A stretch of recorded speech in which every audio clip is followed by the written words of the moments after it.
Nagarjuna Sagar project ఎడమ కాల్వకు పూర్తి స్థాయిలో మరమ్మతులు చేపట్టాలని సిపిఐ రాష్ట్ర కార్యవర్గ సభ్యులు జులకంటి రంగారెడ్డి అన్నారు. లైనింగ్ పనులు సరిగా పూర్తి చేయకనే ఇలా ఎడమ కాల్వకు గన్లు పడుతున్నాయని అభిప్రాయపడ్డారు. అధికారుల నిర్లక్ష్యం వల్ల వేల ఎకరాల పంట పొలాలు నీట మునిగాయని, తాము అనేకసార్లు ఉద్యమం చేపట్టినప్పటికీ ప్రభుత్వాలు పట్టించుకోవటం లేదని మండిపడ్డారు. రైతు భరోసా అమలు జరిగే విధంగా తక్షణ చర్యలు తీసుకోవాలి. ఆల్రెడీ వర్షాలు పడి వరదల దాకా వచ్చింది. ఇంతవరకు రైతు బంధు రూపంలో కానీ రైతు భరోసా రూపంలో కానీ ప్రభుత్వం డబ్బు విడుదల చేయలేదు.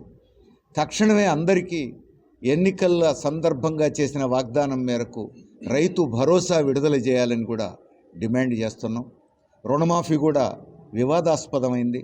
ప్రభుత్వం 31,000 కోట్లు మేము రుణమాఫీ చేస్తున్నామని ప్రకటించింది.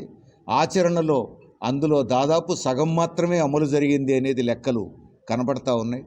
తక్షణమే ఎలాంటి ఆంక్షలు లేకుండా రైతులందరికీ 2 లక్షల వరకు రుణమాఫీ చేయాలని సిపిఎం డిమాండ్ చేస్తున్నది.